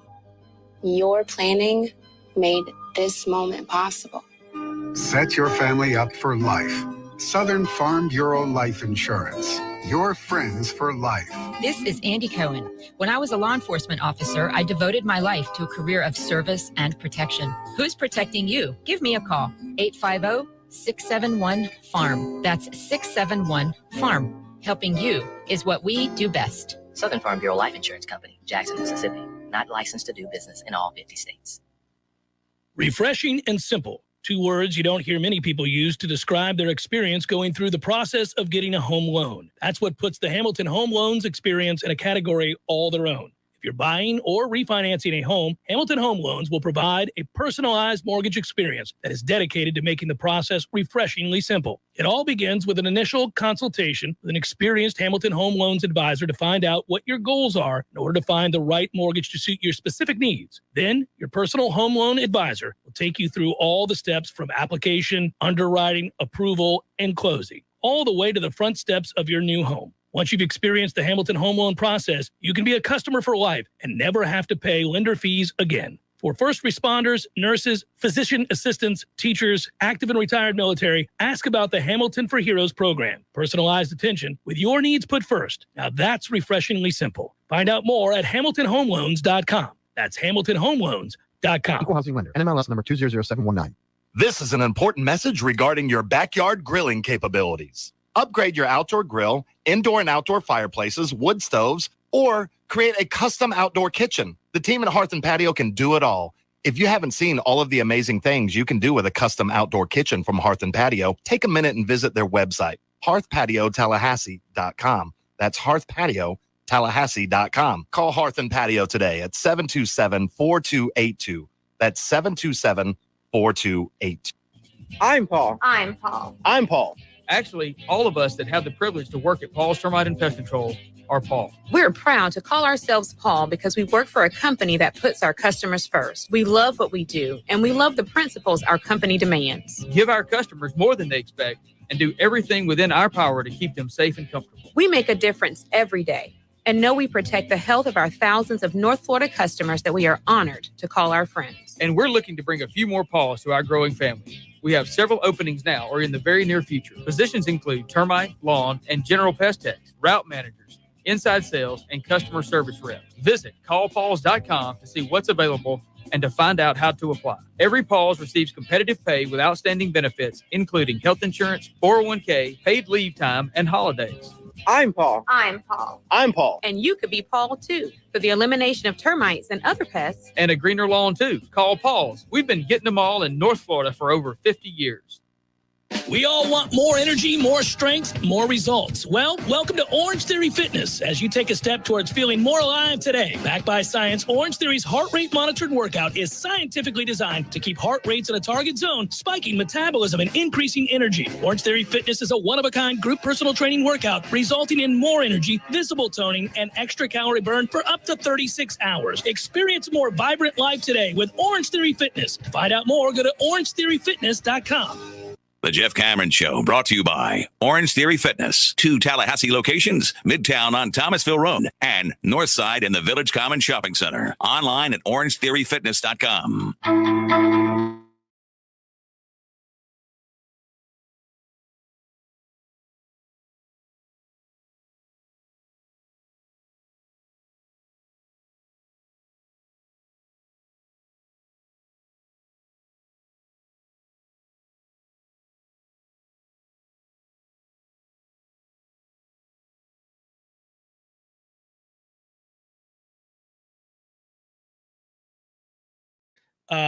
Perhaps the depth on the offensive line is not where we would like it to be because nobody beyond what we know to be true of the current group. So if we're assuming that Caden Lyles is a plug-and-play center, you got better.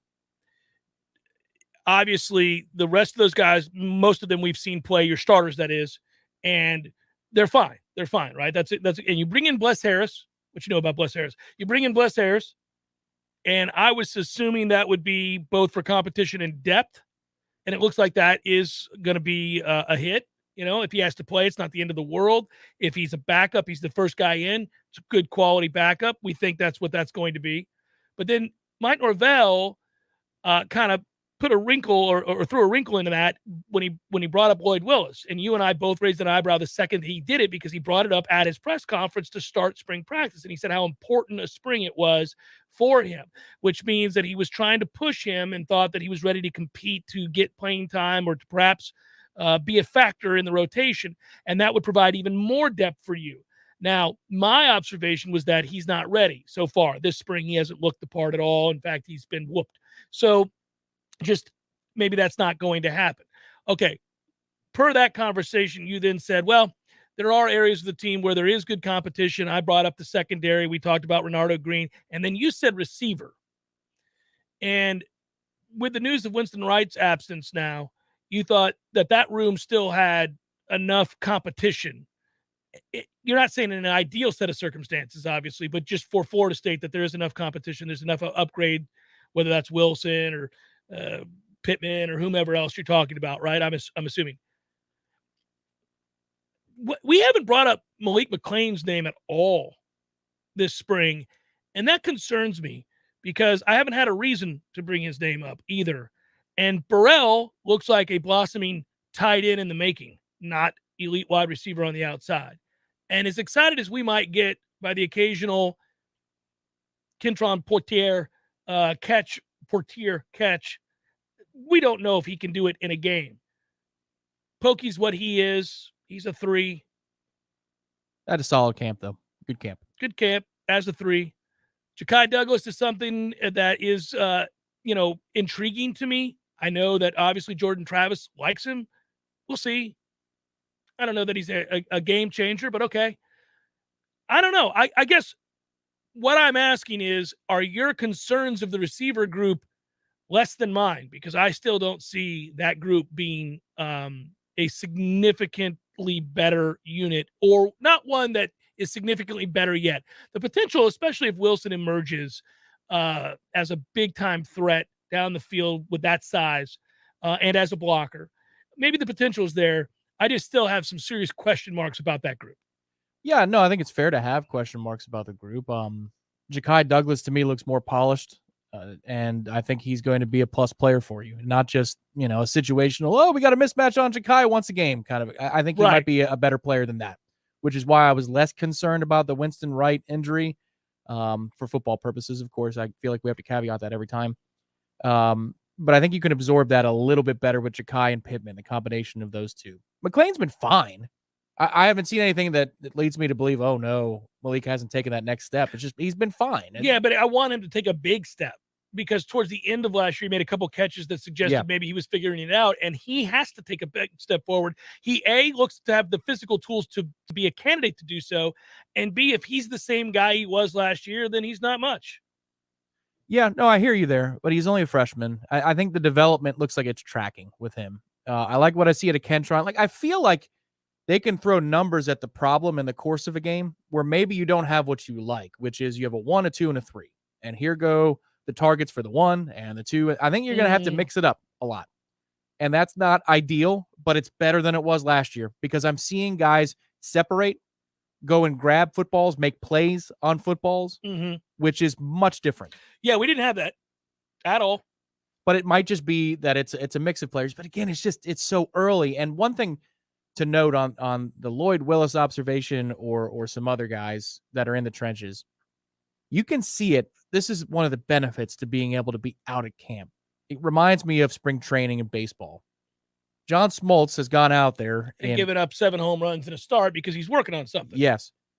There are certain days with certain players, could be Lloyd, could be any number of guys, and it is. Different days I see different dudes, where they're clearly being told to do something technically with, and I'm talking the trenches, both sides of them. Clearly they're being told to try something technically, and they don't have it down, and they get reminded every time they go one-on-one with somebody else. It's a well-coached group there, the offensive that they don't line. have it. Yeah, they don't have it down. And so they look like a jerk for a day, like they've never played the game before. But then the next practice they come back, or 2 drills later, they come back and you go, oh, okay, there you go. Now we're building back up.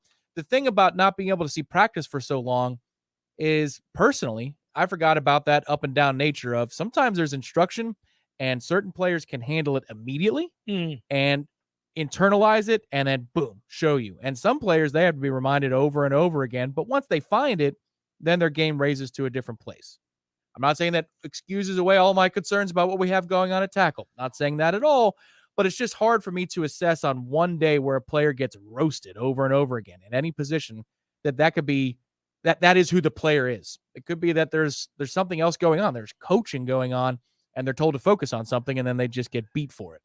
Completely. I agree that guys have room to get better and that there are days where they're being very technical and so they don't look fluid and all of that. That's true.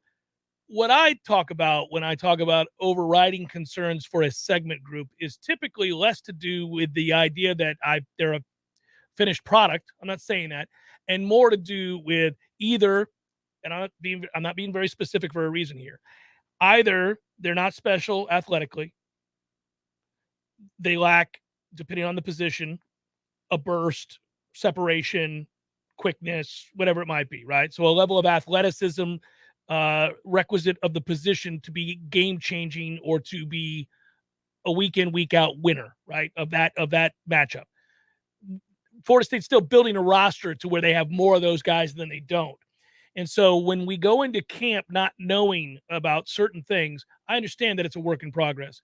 But I also need to see the requisite baseline athleticism that if they figure it out, they are going to be that. And there are a couple of guys that I'm not sure have that. Yeah. And, Lloyd may be one of them.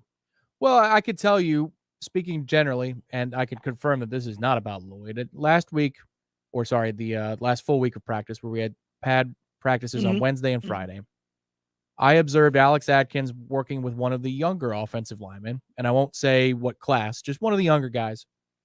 And he had to go over the same thing. It reminded me of like the tight ends thing that James Coley did years and years ago, releasing of the route. I remember how mad we were, yeah. But he had to explain it over and over and over again. Yes, he did. And the kid had a rough go of it in the next drills. And I think they call them pod drills. I was kind of overhearing, but it's the 3 offensive line against 2 or 3 defenders, and you've got to work together, combo, climb, kind of things like that. And it didn't go well. That next drill didn't go well. Then they go to 11 on 11, and that did not go well. But you know what?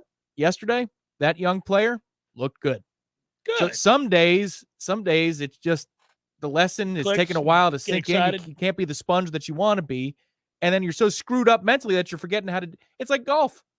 Like you make one shift with your hands and everything's gone. It's like I've never played the game before. So I'm always sensitive to that when I'm trying to assess what a player is or isn't. But that doesn't mean I don't have concerns for the long term. Sure, absolutely. Fun process, the spring practices and our ability to go out and watch and kind of assess. And this is going to carry on over the entire offseason.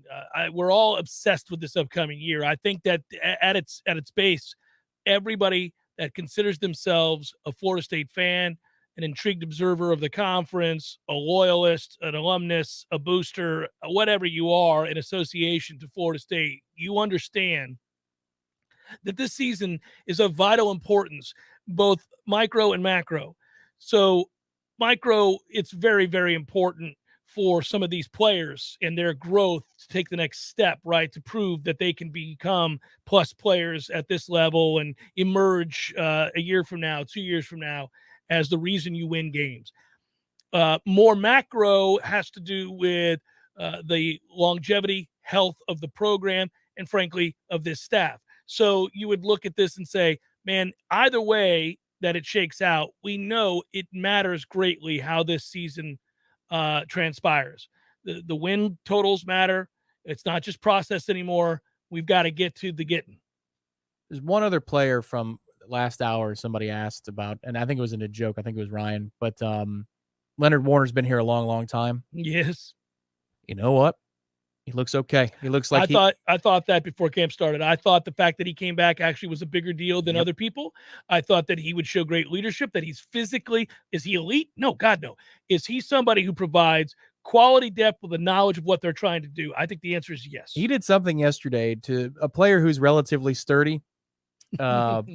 And he put his hand on him. It was kind of a one-punch move. Staggered the guy, got around the play, made a play in the backfield. Well, he's a grown-ass man now. Now he's a grown-ass man. Right. But that's one of about 4 or 5 plays he made yesterday. And that's not to say that yesterday's practice was the first time that 35 has shown up. But, okay, that's not just, we're trying to find a home for a player and I don't know where to stick him. He's not that. It looks like he's most certainly going to be in the rotation on the edge, and he deserves to be in the rotation on the edge. I hadn't talked about him through 1 week of camp. I thought it was worth bringing up since it's been a few days of where you go, okay, all right, Leonard Warner, I see you. Dopey asked the question, Jeff, is the spring game going to be a good barometer on how good this team is for the average fan? I say no. I don't think so. I don't think it's a barometer at all. In fact, I think that the spring game might be, listen, they're going to get mad at me for this because they're trying to sell tickets and get people to come to the games, but I don't think it's going to be very interesting in the sense of quality of play, game-like replication. I don't think that's what this is going to be. I think it depends. It depends on what they do with the offensive lines. If they let what they determine to be the upper tier offensive line play together, then so be it. It's kind of like the farce of the NFL doing an all-star crew for the playoffs for their officials. Like, how about you work with people you know where they're going to be and you know what their strengths and weaknesses are? That's the one thing I can't stand about assessing a spring game is when you do a draft and you mix up first teamers with third teamers or second teamers that they don't typically play with on a down in, down out basis. It's not smart. I don't think you should do that. It's tough. Well, and also, by the way, if you're trying to build quality depth and confidence along the way, you cannot put, so let's just say, for example, let's go to the quarterback position, the most important position on the field. Okay, so here, my man, you don't have right now a quality backup to Jordan Travis who's frequently absent. Meaning either he gets hurt in games or misses practices for other reasons. At least he has so far in his career. Now, maybe that changes this year, and I hope so. But the bottom line is you've had a need for your backup quarterback to play while Jordan Travis has been your guy. Okay? If you're trying to make sure that Tate Rodemaker becomes that guy, or you want to see, can he take the next step? We've been waiting on that step for some time. This has to be the time that the step is taken. Then you can't put him out there with threes. Right. Put him out there with the starters on the offensive line, the starters at wide receiver have good against good when he's in. Yeah. Have the defense have their starters out there too. Let's see, can you make plays? Yeah. Can you make plays? Because now I'm giving you a chance. I'm not saying that it's do or die here today. I am saying you can't look like a deer in headlights because last year you looked like a deer in headlights. So I got to see that in rhythm, you feel good, you understand what we're looking at, and you've got our real guys. These are the dudes that Jordan's going to be throwing to. Here we go. Yeah, I think for the trenches, you've got at least a second team for both. I think the D-line might have a third team. In fact, I know in the interior that they do. I'm not sure about edge. But I think if you're just talking about a front four defensively, and I know that's not technically what we run, but your front four is good 1 and 2, definitely. Offensive line, you might have 2. You might have 1s and 2s that legitimately can hold up in a spring game setting to where you can assess things. Mhm. But I agree with you. I'd flip the quarterbacks in the spring game to play behind different lines to get a better assessment of what's going on. I'm sure they will in the scrimmages that we're not able to see. Yeah. I would think they do something like that. But it's just hard. When you do mixing and matching, it's just hard to assess what you see. The one thing that we did learn from the spring game last year that held true, so Dopey, if you're looking for something, defensively, we remember last year in the spring game, they got downhill and they tackled. And that was new. After the game was over, like, well, how about that? Look at that. They get downhill and tackle, especially the defensive backfield. They get the down there and they're DBs, physical. the problem is it turned out they were really good at tackling and not covering. Sure, but it wasn't useless because that was news. Yeah. We were like, oh, look at that. They can break it down, get through a bubble screen. Some roofing companies say they're the best in town with the best price around, and safety is their top priority, but they don't always have your best interest at heart. At T-Spark Enterprises Roofing and Construction, they believe in doing things the right way and the safe way. Employees undergo routine safety training, constantly being educated on new techniques and new materials, like becoming a master metal applicator. Just cool. If you considered a new metal roof long-lasting, durable, you're in luck because T-Spark Enterprises Roofing and Construction are the best in town. Call them today, 766-1340, or get a free quote today at tsparkconstruction.com. Your local news now. Instead of passing an ordinance that would require law enforcement to issue a civil citation of someone possessing small amounts of marijuana, Leon County Commissioners unanimously decided to pass a resolution. Leon County Commissioners decided to create a resolution to allow officers to decide how to respond to simple possession cases. Commissioners said they will revisit the idea of making civil citation mandatory if the state or federal government changes its stance on weed. Keeping students safe by checking for abnormal heart conditions. That's what a Tallahassee Middle School is doing. Deer Lake Middle School is giving free electrocardiogram scans to 6th grade students. The scans are provided by the Who We Run For organized. Right now, 68. Our friends at ISF work hard to help their clients solve the future. ISF is an integrated IT and management consulting firm located right here in Tallahassee, serving clients all across the country. With the new year upon us, ISF reminds you to create a clear strategy, optimize your process, and modernize your technology to meet all your goals in 2022. For more information, visit isf.com. That's isf.com. ISF, solving the future. Well. Hey, Jeff, look at this place. Yeah. Well, doing well. It's been a while since I've seen you, brother, but, it hasn't been a while since I've been over to Gordo's. I go there on the regular because of you, Eddie. Well, we keep you regular. Well, that's true, but I think of Gordo's as a place to sit down, have a cold beer, talk to your friends, enjoy the sports, eat the delicious food. But I think of you as Uncle Eddie, a man who takes care of his people and takes care of the town. I appreciate that, Jeff. Hey, and we'll keep you regular. Gordo's, bringing the flavor and flair of Cuban food to Tallahassee since 1996. Here's what you missed on the Greg Tish Show. Of 97 patients, 33 are vaccinated, and 63% are considered incidental. See, this is what I'm upset about. He's basically made up the percentages to look like it's at 100%, but the two are not related to each other. What's 37% of 97? It's 35.89. So why in the hell can't he literally ask iPhone to include that in his articles? Maybe he's got an Android. The Greg Tish Show, Monday through Friday, 6 to 9 a.m., only on Real Talk 93.3. The Jeff Cameron Show, brought to you by Orange Theory Fitness. 2 Tallahassee locations, Midtown on Thomasville Road and Northside in the Village Common Shopping Center. Online at orangetheoryfitness.com.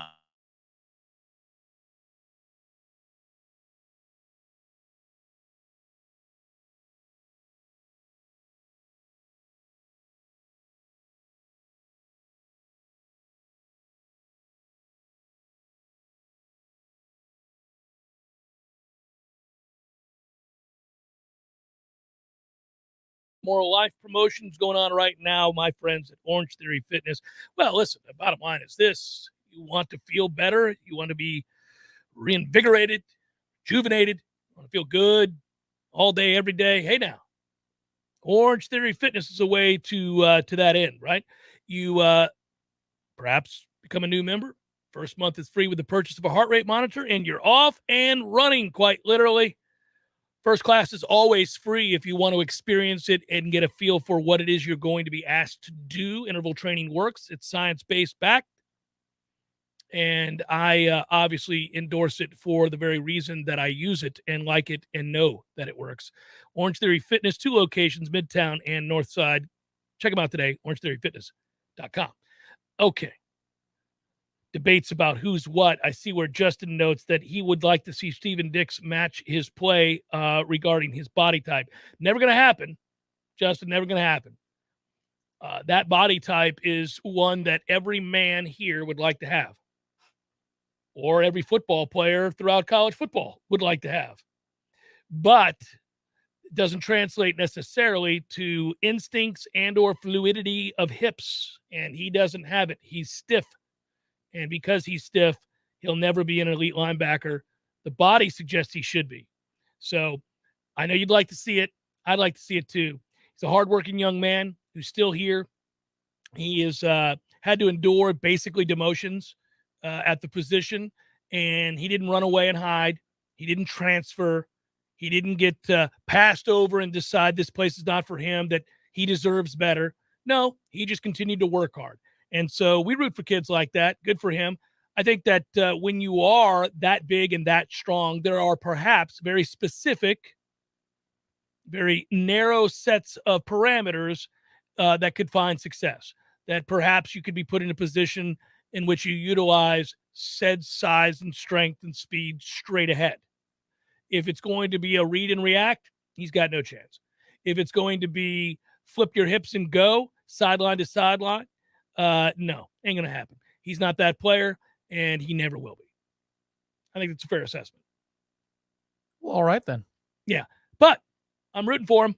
And it's not, people take things personal. I'm not talking about you, Justin, or maybe even Steven. I'm just saying that when you watch a guy, some people think, well, that guy, look at him, he looks great. And I'm not talking about Steven Dix right now. I'm talking about anybody. Like, this guy looks great. Mm-hmm.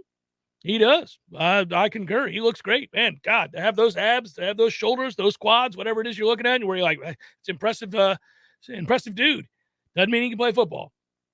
And then there are other guys who don't look the part, who can really play football, who just have instincts, and they are really football-minded is a way of saying it. They just kind of have an instinct for the game. Warren Sapp does not look like he should be able to play and dominate, but he's one of the best to ever do it. Yeah, and when you looked at him, even though he was a big guy, you didn't think that he was probably one of the strongest people in the league, but he was. He was one of the strongest people in the league. He's one of those guys that if he got his hand on you, you were going down. There was nowhere to be going. And Reggie White was a guy that was a monster who didn't have the body type to suggest that he could physically lift a man off his feet with just his left arm as he swam. He did that all the time. It's crazy. Fun to walk. It is interesting. A place where that, and this is just a general discussion of body types, quick twitch, slow twitch, you name it, right? When we talk about, but there's that organic strength that, like we talk about country strong, guys that are just strong. Boxing's fascinating. You can get guys that look like Tyson Fury doesn't look like he should be the beast that he is. Flabby. Some guys downright have man boobs out there, and you're like, God, does this guy train? And he's going to beat people half to death because of his ability to box, the science of the boxing, the footwork, the jab, whatever it might be, the angles, the understanding of all of that, right? How to throw a punch as opposed to looking like you should be able to throw a punch, those kinds of things. Larry Holmes defended his title for years and years and years and looked ridiculous. Every time he stepped into the ring, he'd go, look at this flabby ass Larry Holmes. And then he just dominated because for a man that size, nobody could flick that jab like he could. So did you save the audio from when you went to watch those in pay-per-view of yourself? Because that's exactly what you said. When Larry Holmes walked to the ring in the pay-per-view that you bought. Look at this. Yeah. When I was a kid, Luis Morales, whose birthday it is today, which means nothing to any of you, but only to the childhood me who grew up with him.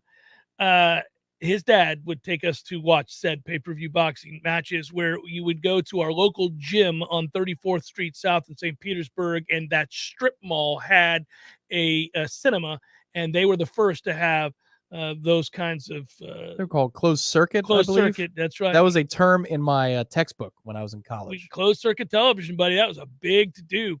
I saw the first WrestleMania on closed circuit television. Oh, yeah. You excited for Stone Cold's comeback at WrestleMania? I didn't know that he was. He's back.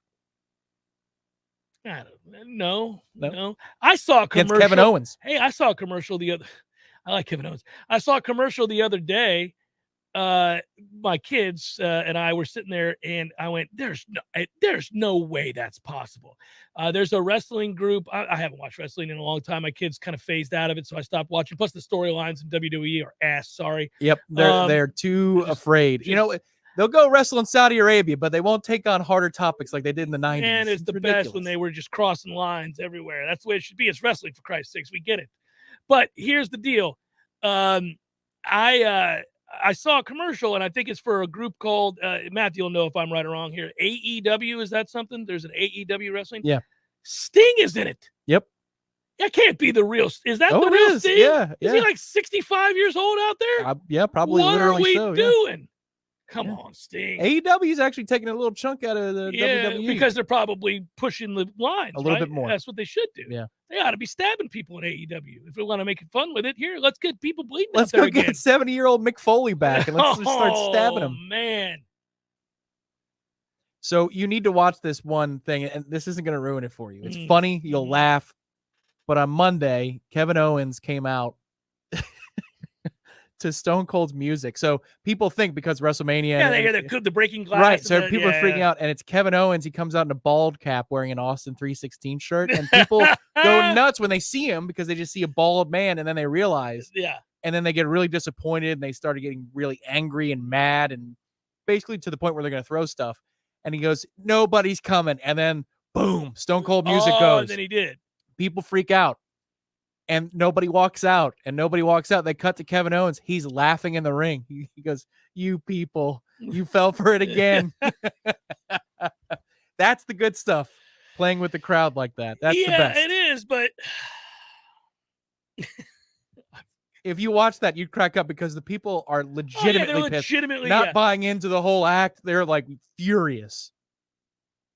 You want to do our thing here? I got bets to get to as well. So let's do this. North Florida Payroll Services, you're coming up next. Go ahead, cue up Probables, my friend. Here we go. It's time for, how you say, with the pitching, Probables? Brought to you by North Florida Payroll Services, locally owned for nearly 15 years, offering payroll, HR services, including full online applicant onboarding and integration into payroll. Save your company money and headaches today. Head to northfloridapayroll.com. Yay! It's not the same without our music, without like what we want to do, but it's the only way we can get around it, guys. Will Crow started today for the Pirates. When he plays and pitches for the Pirates during the regular season, I'll weep quietly every time. It won't be quietly because you'll have to announce him on probables. Eduardo Rodriguez pitched for the Tigers. Buccos lead 3-1 in the 6th. We're having a great spring, Tom. Cardinals, Astros. Adam Wainwright's old ass. Justin Verlander's old ass. Twins, Red Sox. Josh Winder, Nathan Eovaldi. We've got the Blue Jays and the Phillies. Jose Barrios going for the Blue Jays. Christopher Sanchez going for the Phillies. Rays, Braves. Shane McClanahan. Kyle Wright going for the Braves. Nats, Marlins, Patrick Corbin, Sandy Alcantara. Guardians, Dodgers. There it is. Shane Bieber, Clayton Kershaw. A's, Cubs, Adam Oliver, Marcus Stroman. D-backs, Giants. Merrill Kelly, Logan Webb. Giants broadcast team, excellent at what they do. Yeah. Listened to them last night for a good bit of their broadcast. Both levels, because John Miller's the radio guy, Yeah. and then they got Kuiper on TV. Yeah, they're good, man. Both of them, they're real good. White Sox, Rangers, Lance Lynn, who had a resurgence last year and became one of the top 10 pitchers in baseball out of nowhere. Good for you, fat ass. Glenn Otto going for the Rangers. Welcome to Glen Otto. I'm Glenn Otto. Royals, Rockies, Zach Greinke, Ty Blatch. Out there at the country club with our guy from the other day. It's Ty and whatever that other dude's name was. Right. It was, oh no, I got to think about it. Angels, Padres. Grant Ashford. Grant Ashford and Ty Blatch have a tea time Or today. Grant Ashcroft. Ashcroft and Blatch have a tea time today at 2. Oh, then I need to get out at 1:50. Angels, Padres, Jose Suarez, Mackenzie Gore. Orioles, Yankees. Going to be a long year for the Baltimore Orioles. 15 seconds. Delby Garcia, Corbin Burns, Tyler Mahal. Peace, everybody. Goodbye.